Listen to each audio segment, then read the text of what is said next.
accumulator of relationships, enduring, efficient, quite the catalyst, humble, authentic, proactively visionary, unchanging, inspiring, frugal, luminous, indomitable, short. That wasn't me. Calm, indefatigable. Is that right? Stalwart. Many people said he's use that word, stalwart. Venerable, ebullient, sweet tooth. Where's Elton? Dynamic, reassuring, principled, unobviously subversive.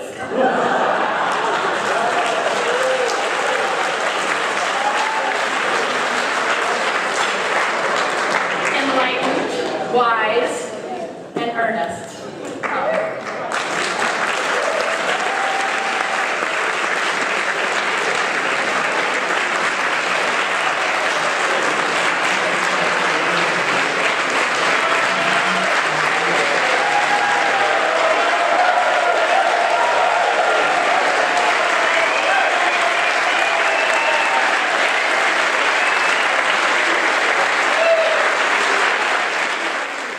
Thank you so very much.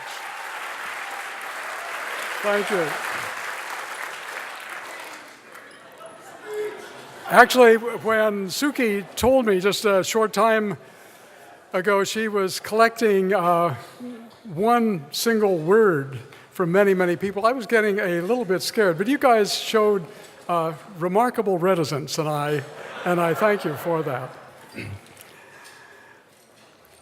I don't know if you people can have any idea of just how much this means to me to see all of you here today, each with your own story, each with your own part of this organization. This has just been a glorious day, and I truly hope it's been a good day for you, too. It's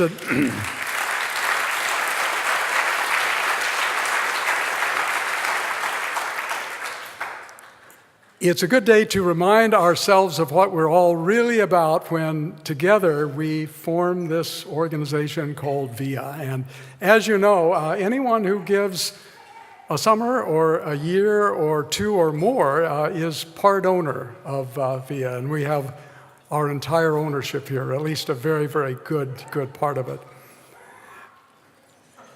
Before I go further, I know that we should all thank all of those who made it possible for us to be here today, because this program, this day, took a great deal of planning that went back for months and months and months.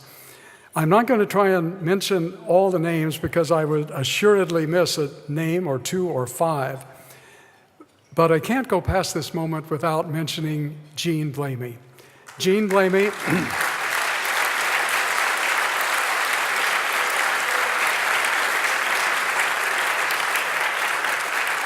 Jean is the VIA board chair, and although I still can't quite believe this, she once claimed that she loves planning events.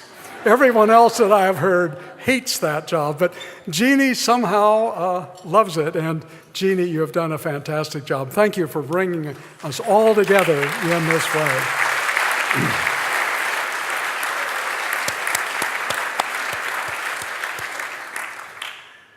A celebration of 50 years brings back my thoughts to VIA's beginnings.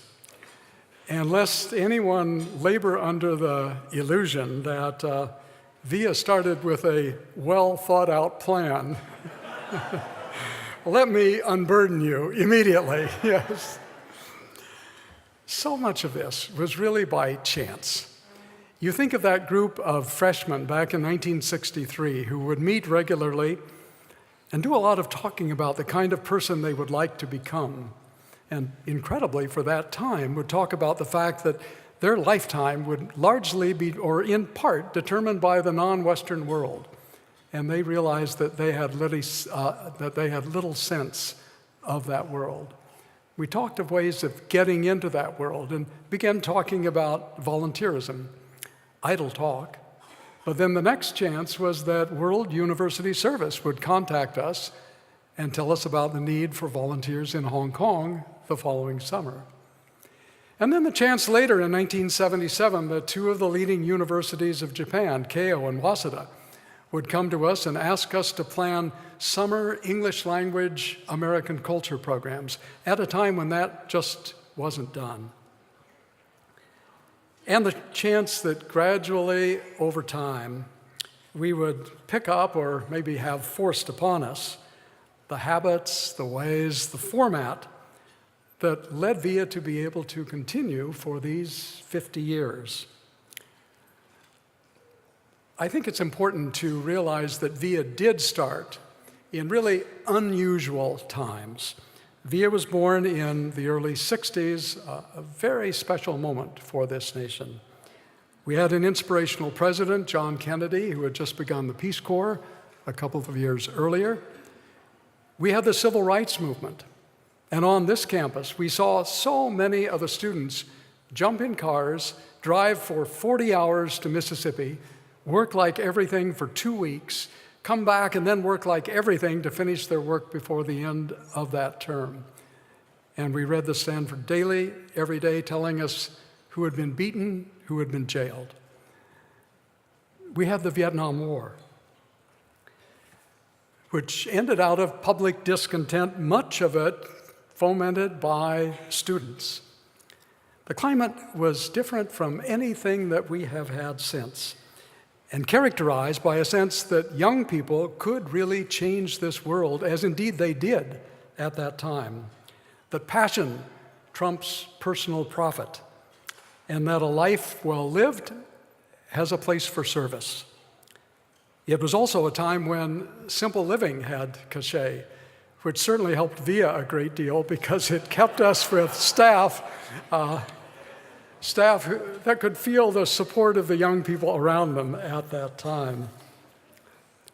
Well, this was the climate that made it easier to talk about volunteer service and experience, for that to resonate in other people's lives. If over the years, VIA has found a formula, perhaps that too was really due in large part to chance and circumstance. We were necessarily humble in our representations in Asia as to what we could do. We were sending 19, 20, 21-year-olds who had been given precious little training by VIA. And we were small. But those realities forced upon us a style which we only probably later recognized as one that has served us very, very well. Going into Asia with a humble demeanor. By simply saying to prospective host institutions in Asia that the bargain we're looking for is this. If you see that our labor is fair trade for the immense personal education that you can give us, then we have a deal. This wasn't Americans barging into Asia bearing gifts, but rather there was the reciprocity there. This was an Asian institution offering the gift of experiential education in return for our labor. And in that trade, as most of us know, we probably got the better part of that deal. And that idea of being small, this is heresy to say here in Silicon Valley, but in truth, VIA and the volunteer program is probably not scalable. And think about it for just a second. If you can imagine the possibility that VIA would have 500 volunteers each year, there would be no way that VIA could do that very personal job of matching person and post. We wouldn't have every volunteer going out each year knowing every other volunteer in his or her year. And I'm sure we wouldn't have people talking nearly as much about VIA family. And on this 50th year, I think we would have a little less to celebrate. So that small size has served us in many, many ways. Now, to be sure, VIA has been able to grow in other ways besides the volunteer program. Most notably, we have the Stanford program side of VIA, which by the way, is a lot larger than the volunteer program. That program will bring 250 young people from Asia to California in this year. There was the Appropriate Technology Project and other projects that we've had over the years. I think that sometimes the most accurate sense, certainly the most human sense of an organization, can be gotten through stories. And let me tell you a couple of my favorite ones. Some of you may have heard one or two of these, so please be patient. The first comes out of the Philippines, and it is used to illustrate the point that we may not know exactly why a host institution might ask us in. We simply have to take that on trust. We've had a number of volunteers in the Philippines for many years, most of them in Mindanao, the southern part of the Philippines, and many of those students at Mindanao State U, a university set up by the Philippine government to serve the Muslim minority in the southern part of that country. And our particular job there was to work with the freshmen in remedial English and mathematics. Well, toward the end of our first year there, I dropped by, mostly to see our volunteers, but also to talk to people there and find out if they wanted volunteers for a second year. And fortunately, I knew quite well the people I was talking with, so they could respond to me in a candid way. Actually, they responded in almost a brutally candid way, because they came back and said, "Dwight, you don't know your own program." So I paused and let them explain, and they said, "Do you realize that to our students, your volunteers come from this country that has everything? It's rich, it's powerful, it dominates the media of this world. These people come in here with everything. And yet, these volunteers, when they come, they're so interested in Maranao culture and Maranao music and Maranao art and Maranao wedding ceremonies, everything. Do you have any idea how much pride this gives our Maranao young people? These people coming from the country that has everything find so much value in their own culture. That's why we want to have your volunteers here." Well, back here in California, we would never in 1,000 years have gathered that this was the real reason for having volunteers there. But it was a good reason, and it taught us an important lesson. The second story, and the last story that I'm going to tell you, comes from the Stanford program side.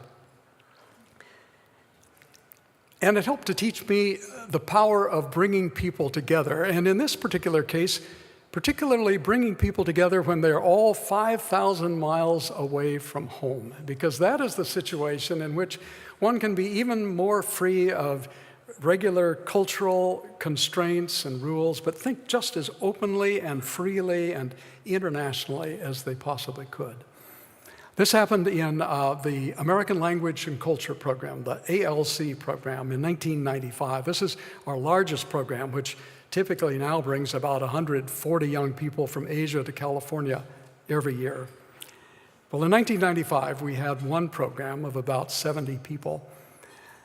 And at some point in early August, they noted that the press was covering the fact that World War II had ended 50 years earlier.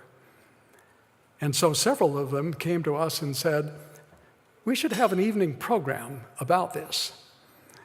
Well, we at VIA, we were very, very pleased that these students were coming up with their own idea as to a program, but we also knew this was a very sensitive topic. We had Japanese and we had Taiwanese, and some of the Taiwanese had parents or grandparents who were in mainland China during World War II.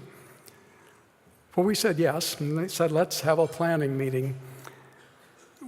We had that planning meeting, and it was kind of disappointing because the main thing they decided was to split into two planning groups, a Japanese group and a Taiwanese group. Not what we had in mind, but in the following days, we saw these groups meeting, and they were very active and very large. The Japanese group particularly, quite large. There obviously was a lot going on there. And finally that night came, and as chance would have it, the Japanese group came first. And the first Japanese stood up and said, I would like to tell you what we were taught in our schools about World War II. And that turned out to be really interesting, very important for us to know.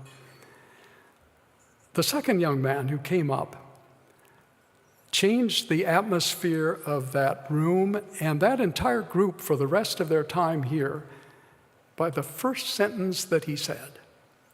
He simply stood up and said, I want to tell you about the Nanking Massacre. And he went on in as dispassionate and fair and full a way as he possibly could to tell all of us what had happened in Nanking in 1937. There was not a dry eye in that room, and many people were openly crying. But that group from that time on was just so much closer. They had found a way to share something that was very important to all of them in a way that they had never found a way to share before. And that to me still is an indication to me of what at a special time and in a special place you can do when you bring people together. Seeing all of you here today and hearing your personal stories, your testimonies, I'm of the opinion that VIA is worth another 50 years. Thank you very much for coming. Thank you.